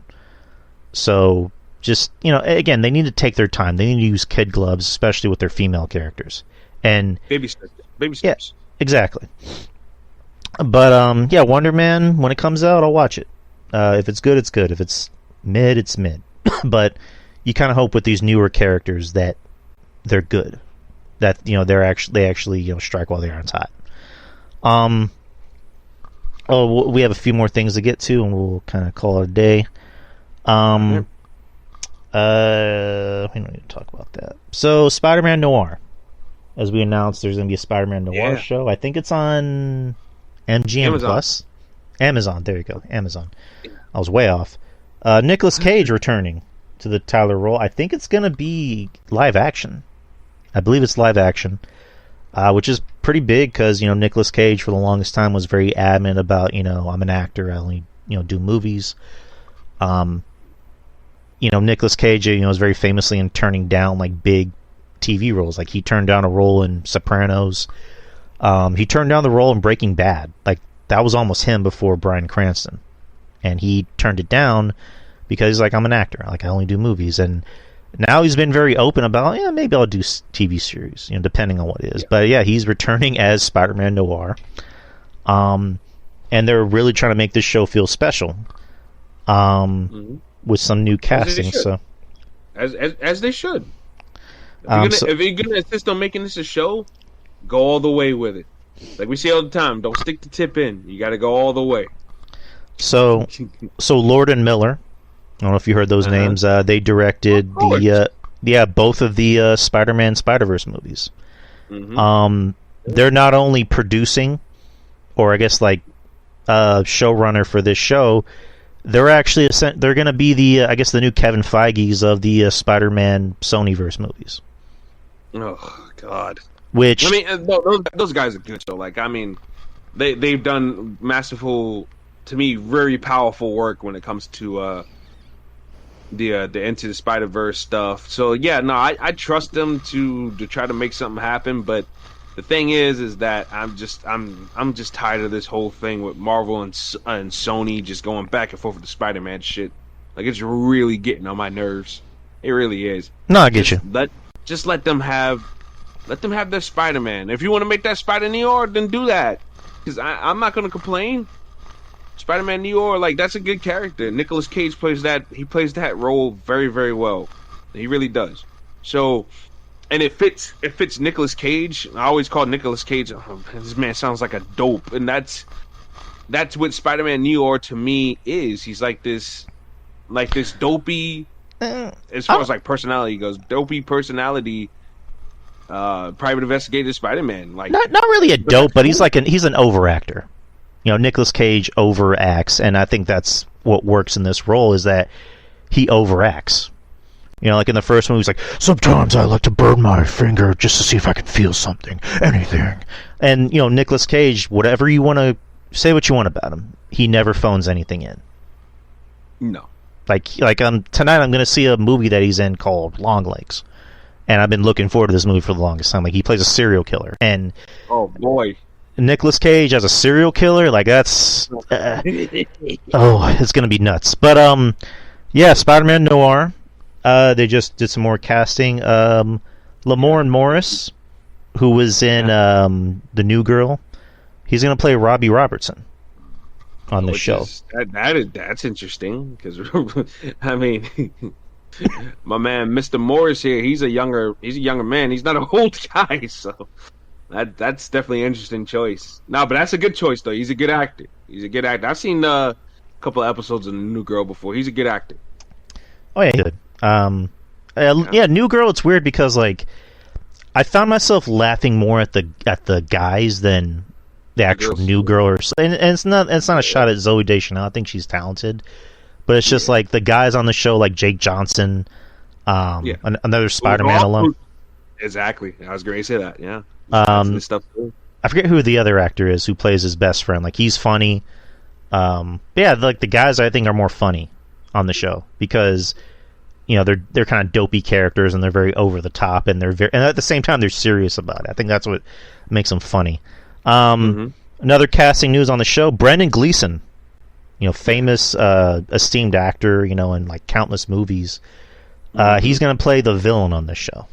They haven't said who he's going to play. But, an actor of Brendan Gleeson's caliber on a comic book show, because I think he's going to be in Joker 2, in the second Joker. He's doing more and more comic book properties. And granted, it's more serious stuff. But, yeah, I mean, that says something. That for... you know, a show like Spider-Man Noir, which is just like if you're not somebody who's read every single Spider-Man Noir comic, or mainly just has seen the movie, you don't know much about the character. You just know Nicolas Cage is playing him. You're getting an actor of Brendan Gleeson's caliber, like that's huge. So it makes me look forward to the show more and more. And the fact that Lord and Miller are attached to it, it makes me want to. It's up on that category of like I'm looking forward to this. Nicolas Cage also mentioned that it will be 8 episodes. So, each episode will be about 45 minutes, so, you know, I think that's all you need. Let's see. Lastly, Spider-Man 4 rumors. Again, we know as much as we know. We know apparently it's going to come out in maybe in 2 years. Tom Holland talked about the movie, and I had the quote. Where the fuck did the quote go?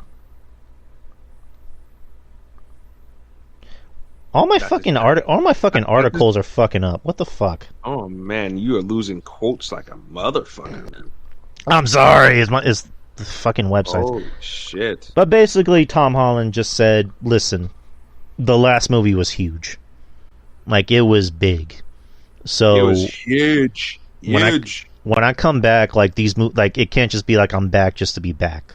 Like I need to be back because there needs to be a reason. This movie needs to be just as good, if not better." I agree. So there's rumors as to what's gonna happen. Like, because I know what's the director's name for the other movies? Damn, I was just talking about him yesterday. Hold on, let me look it up real quick. I forgot his name.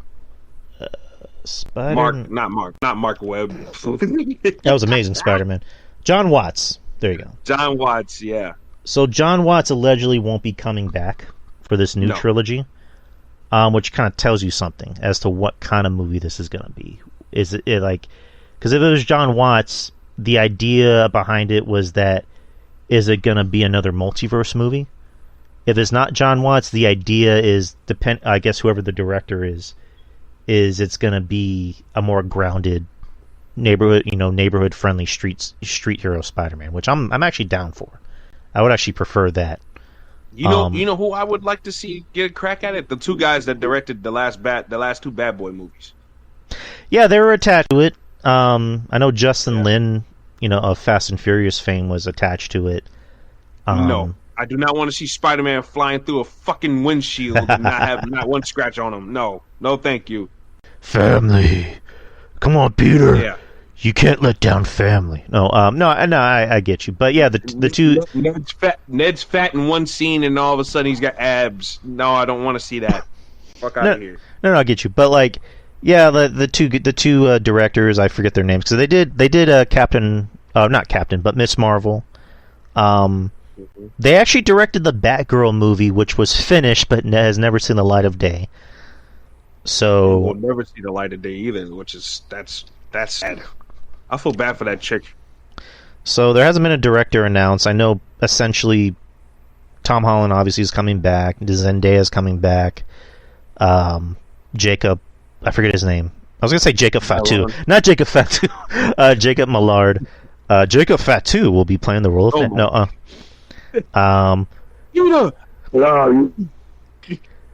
Peter! God. Peter, I can fight! And there's no doubt about it. I'll dog walk your bitch ass. No, Bust your head open till you see the goddamn white meat. Ah, shit. Yeah, they're coming back. You know what? Jacob Fatu as Peter's new best friend is not a bad idea. Right. Allegedly, Charlie Cox will be in it as Daredevil. Kingpin. I think out of all the characters to come back, he makes the most sense to come back and do something. Especially right out of the gate, right after everybody's supposed to lose their memory of Peter Parker. Right. And then, of course, Vincent D'Onofrio is Kingpin, which is just like Kingpin and Spider-Man. They go hand in hand. Yes, they do. My boy Benny D. That's kind of the idea. It's going to be a street-level, Spider-Man, which we haven't had in a while. We haven't had the friendly neighborhood, street-level hero Spider-Man. We've had, in the MCU, we've had Spider-Man with the Avengers, which I get it. I get why they did what they need to do, but in this next trilogy, you're going to see Peter on his own. You're going to see Peter trying to be a hero on his own, which that's what we need. We don't need... We need him out of the shadow of Iron Man. Right. That's some of my criticism about the Watts trilogy, even though I enjoy those movies. And Drew, I was like a giddy kid in the movie theaters with all three movies, sitting there with a smile on my face, smiling from ear to ear. But the main criticisms that I had was just felt like Iron Man Jr., Tony Stark's, shadow, and now we need this new trilogy. We need for him to grow up, become a hero, and I like I said, Daredevil as his closest ally, it makes sense. Maybe even the Fantastic Four, I can take that, but him being involved with the Avengers, like full blown, and that's it. No, I don't need that moving forward.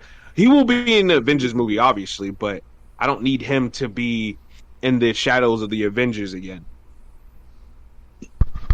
Right, because it loses sight of what the character is supposed to be. Like, right.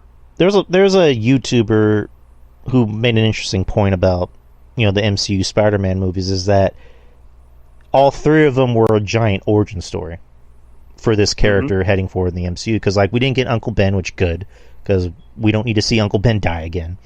God. Nauseating.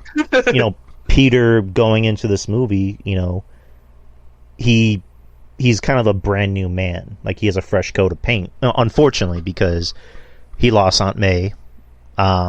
He lost his friends, and not because they're dead, but because, they had their memories wiped of him. So he is like a brand new Peter. And for all we know, we could get Gwen Stacy. We could get Felicia Hardy.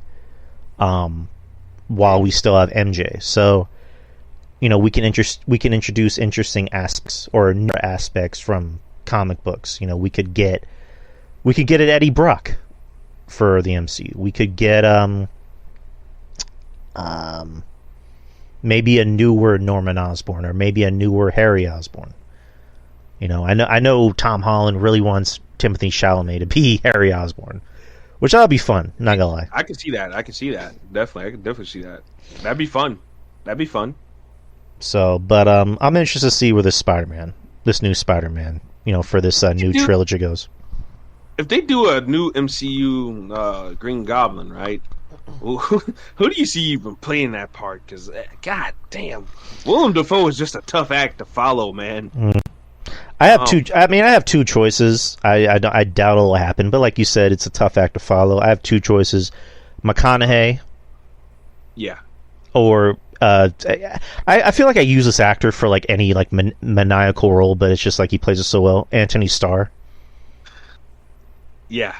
Where it's just still crazy well. He got facials. He plays crazy well, and it's just like I worry because any role he plays after Homelander, I'm just going to see Homelander.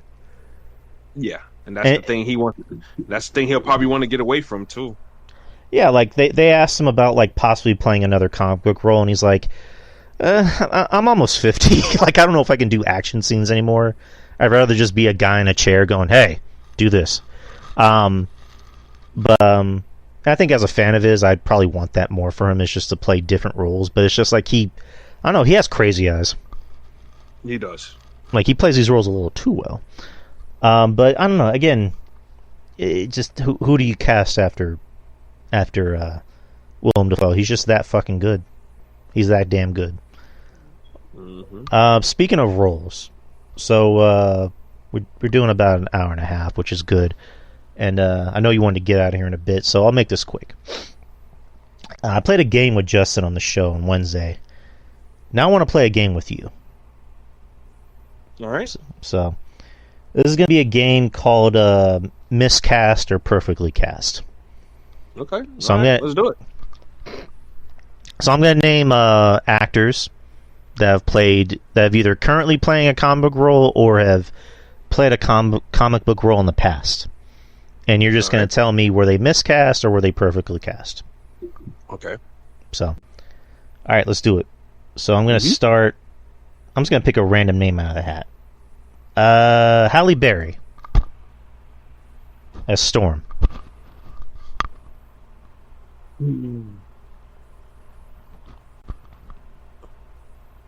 Not perfectly casted. I don't know, man. I like Halle. I like Storm, but I don't think Halle Berry as Storm really worked for me. Okay. Scarlett Johansson as Black Widow. Mm-hmm. Oh, perfectly casted. I loved her in the role. I thought her as Scarlet Witch as the Black Widow was great. Honestly, I thought she looked great. For an Iron Man 2, I thought that was fun. The action scenes she had in there. I think I was probably one of the only few that probably paid to see the movie on Disney Plus. But no, I was like, when they killed her off, you know, I was like, damn, like, what the fuck? I was like, why? Why?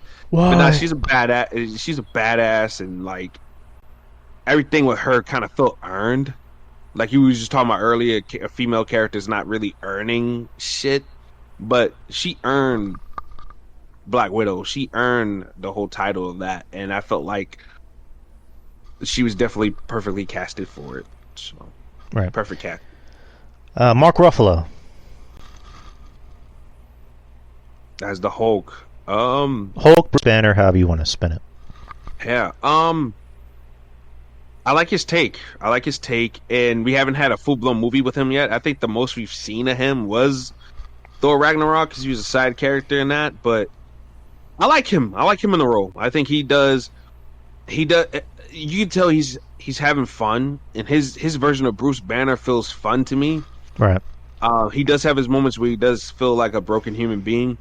But I think, like him, it's like a fun roller coaster with him in the role. And he hasn't been overly exposed due to being only in the Avengers and being Thor. But I think he's perfectly casted for the Hulk. I enjoy his Banner in his Hulk shit a lot. Like I enjoy both parts of the role, and I think he plays a perfect blend. I liked his take more in the first Avengers movie because it was more, a little bit more darker and grounded. And also Age of Ultron, because there was almost like that tragedy to the character of him. And also just the whole thing with him and Black Widow I thought was a little uncomfortable, because it just felt very out of place. But like it made sense for two broken characters, because like, you know, Black Widow can't have children because she was like a hysterectomy. I don't know the exact term for it, but like, and for him it's just like, you know, where can I go? Because on the Hulk everyone is after me, blah blah blah. Unpopular opinion, I thought Ed Norton was a better Bruce Banner. Unpopular opinion, like I thought his take in the Incredible Hulk movie, you know, it wasn't perfect by any means. I thought the first half was actually good, and then the second half is where it kind of went off the rails. But I thought his Bruce Banner, he at least looked like Bruce Banner from the comics, and his take was a little bit more tragic and dark. No, make no mistake about it. Had you would have said Edward Norton, I'd definitely agree with you. I think Norton did a good job, and it's a shame that he never got a follow up. Right, which was, you know, an Edward Norton thing more than a Marvel thing, but right, of course. But moving on, Don Cheadle as Rhodey. Looks nothing like Rhodey. Like at least with Terrence Howard. Terrence Howard kind of looked like Rhodey from out of the comic books a little bit, with the square haircut, the fade, and the fucking. I'm sorry, people, the lighter skin and everything like that. Like at least he kind of looked like Rhodey, James Rhodey. But Don Cheadle, I don't know. It just feels like Don Cheadle in military clothes to me. I really didn't care for the replacement. Well, I understood why they had to replace Terrence Howard, but I don't think Don Cheadle was the best replacement. Nothing against Don Cheadle. I love Don Cheadle, but him as Rhodey don't do it for me. You know who would have been a good you know who would have been a good replacement for Rhodey whenever Terrence left? And again, this is just going off of visuals and also acting, but it's one of those things of like he's not going to play second banana, is Will Smith. Yeah, Will Smith would have been able to play. He would have been serious to him and everything like that.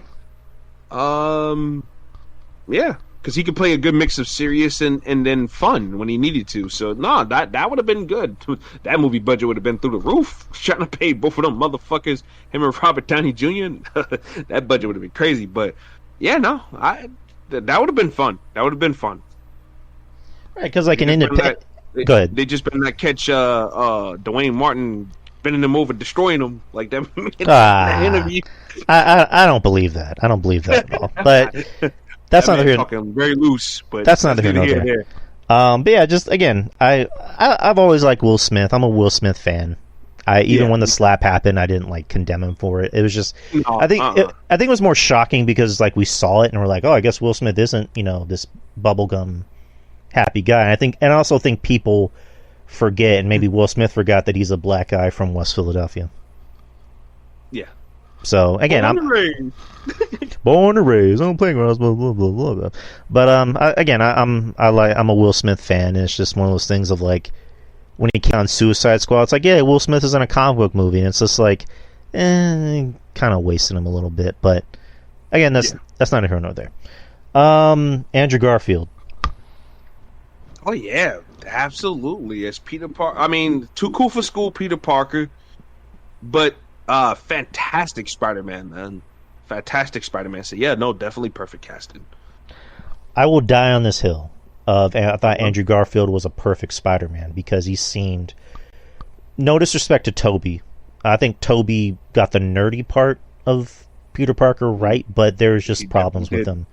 Whereas Andrew Garfield, I thought you can tell he was committed to the role of playing Spider-Man. Like, again, the whole thing about like, yeah, he was too good looking, and it's just like, well, we live in a different era where nerds look different. Like nerdy people, you know, back in the day looked a certain way, whereas nowadays, like, nerds look like you and me.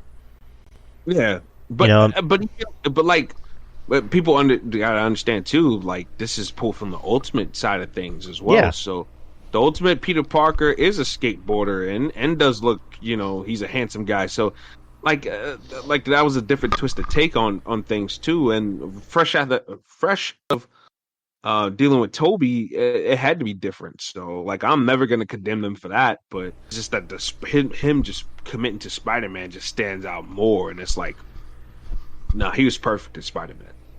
He was great. I wish he could have continued, but they were that mess Sony was cooking up. Oh, it was gonna be disastrous, man. His name is gonna be right in the center of all of that. Like when he came back in No Way Home, I think I was more happier to see him in No Way Home than Toby. Because he got his redemption arc. I thought his redemption arc I thought was more interesting than Toby's. Whereas like with I'm not. Toby was just there just to be there. To be honest with you. And again, I'm happy. We were all happy to see Toby because Toby was the first Spider-Man. And I think with Andrew, it felt more personal and not just from a character standpoint, but also a personal standpoint because his Spider-Man movies got shit on a lot. Which in some ways why I get a little defensive when it comes to him. Mm-hmm. Probably because he's a fellow Andrew. But whenever Monty was going off about him, I kind of maybe took it personal. I was like, "Nah, dude, stop! Don't say he sucks. He doesn't suck." And Jeff kind of says the same thing. But like, I appreciated his Spider-Man more, and I thought, looking back on those movies, especially the first Amazing Spider-Man movie, I think it's slept on. Because it looked different. It was more gritty and more down to earth and grounded. So yeah, I've always appreciated Andrew Garfield as a Spider-Man, and I thought No Way Home was his way of kind of like righting wrongs, especially with Gwen, losing Gwen. So I was happy to see him back, and if he never comes back after this, I'll be happy. I'll be happy for him. Speaking of another actor that was committed to the role but just never really got his just due, Henry Cavill. Yeah, he was a good Superman. I just thought that just between rushed storylines and just other circumstances, politics, whatever it may have you, he got fucked over big time. They never gave him any room to breathe as Superman, is what I'm pretty much trying to say. Because you have the first Superman movie, which was fine. Man of Steel was fine. Right. He looks like Superman. He looks like Superman. Like they don't have the CGI, his physique. He's a pretty jacked dude.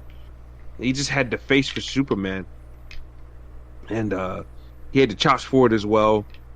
I just thought everything they did after Man of Steel was rushed. From Batman to Superman, the Doomsday stuff, his revival, the weird CGI going around, and then The Rock, trying to get brownie points by trying to bring him back. And yeah, it was just big time mess, but perfectly casted though. I thought the problem with him, kind of like you just said, it was rushed, was that we got to see more of him as Superman, but less of him as Clark Kent.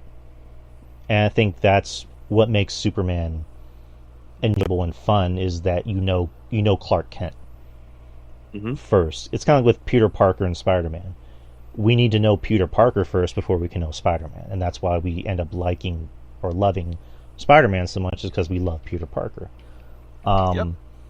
I think if with those DCEU movies, if they had built around Superman first before they got to Batman, because like we were just fresh off of Dark Knight Rises, and then a year later we get Superman. It's like they really should have just let not Spider-Man, but Batman just take a break for a few years and just build around Superman.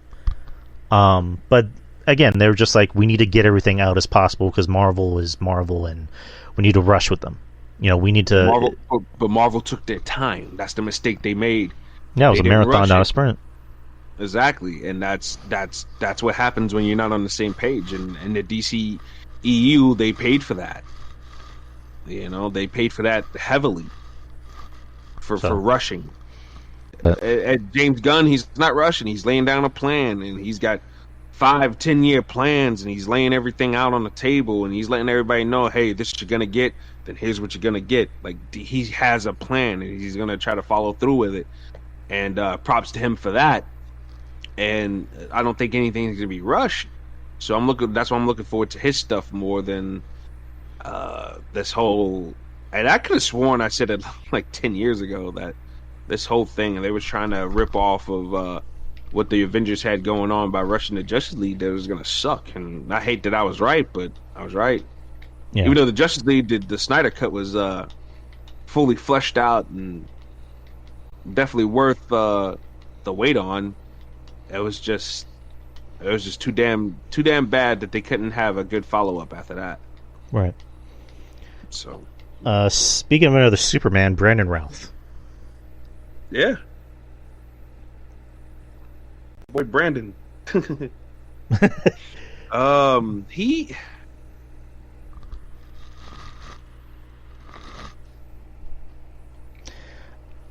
Let me kind of interject real quick. I think it's like another case of Andrew Garfield, where I thought he was good for the role. I thought he got the role. He understood who the character was of Clark and Superman, but it's just circumstance. Like, the movie wasn't particularly bad. I thought the plot was weird, where it's just like, oh, the global warming, blah, blah, blah, and, you know, Kevin Spacey as Lex Luthor. But it's just like... I'll say this about this, Drew. Him as Superman wasn't bad in that movie for me. Right.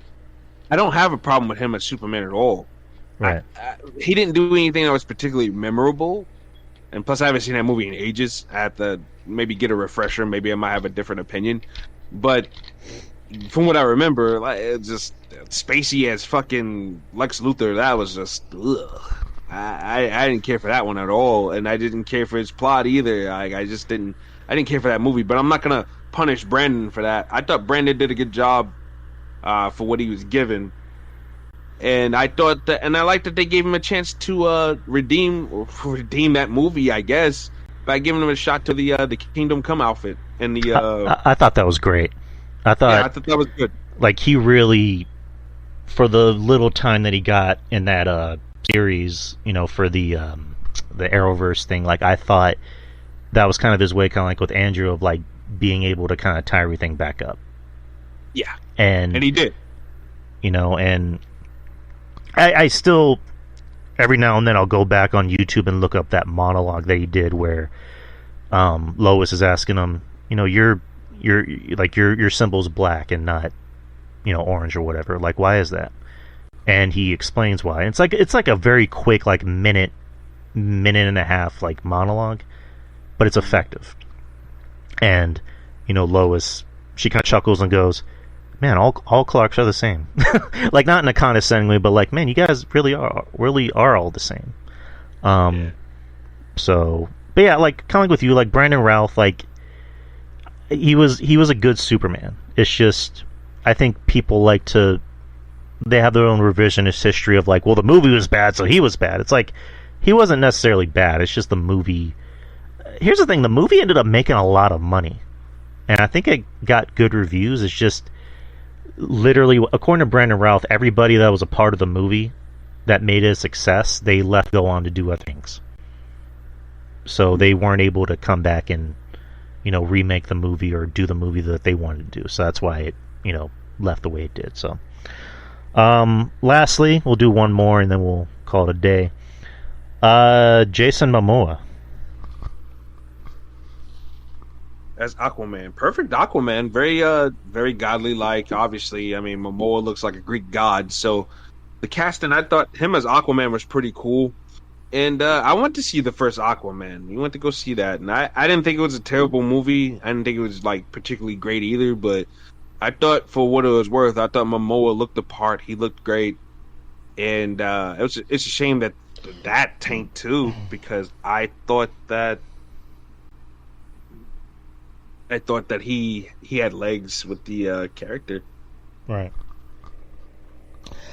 But I like him in the role. I liked him in the role. I thought he was perfectly casted. But I could see him easily doing other characters too.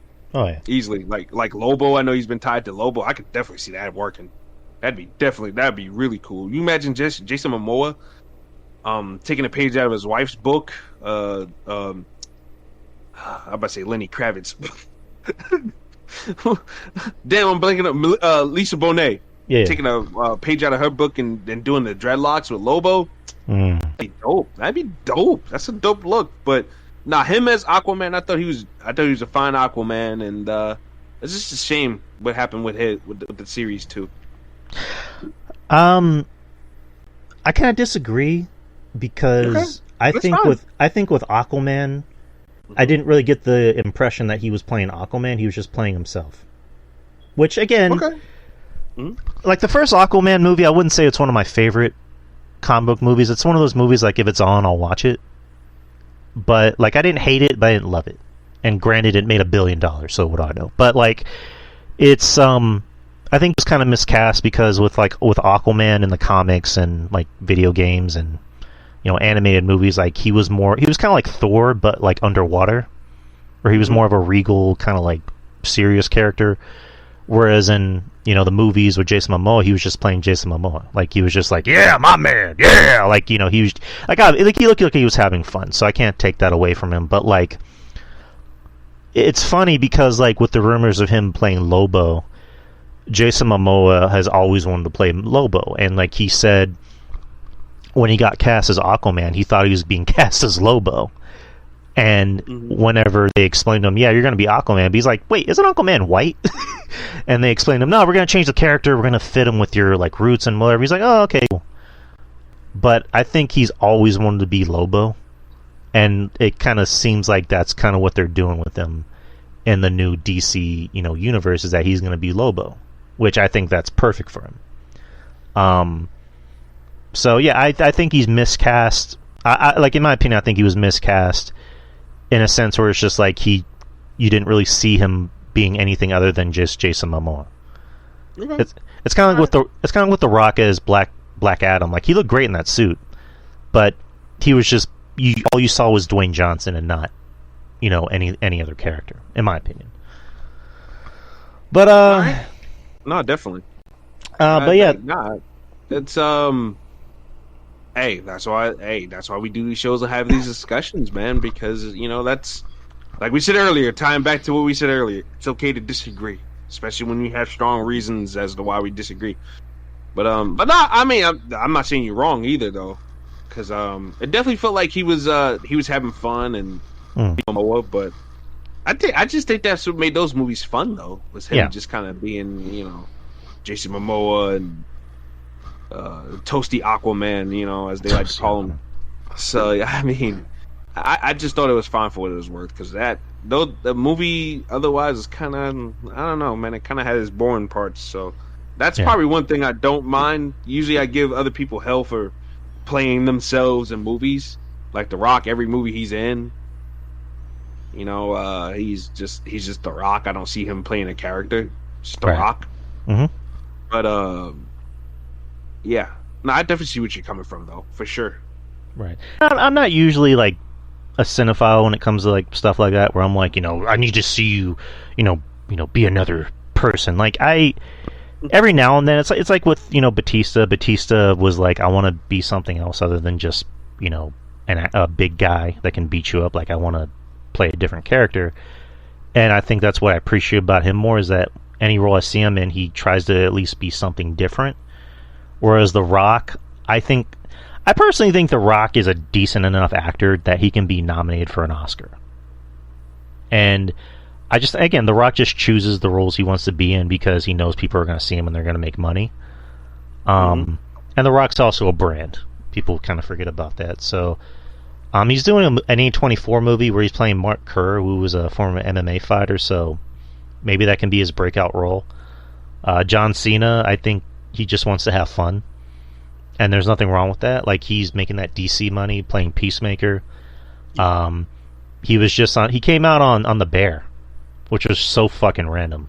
He just came out an episode of The Bear, and he was just playing John Cena, and I just was like, he's actually kind of funny in this. He's very funny and charming on this show, and like, for the most part, The Bear is a drama mixed with comedy, and when the comedy works, it works. And when John Cena came out playing the role he was playing, I'm like, this fits, because he seems like a guy we would know.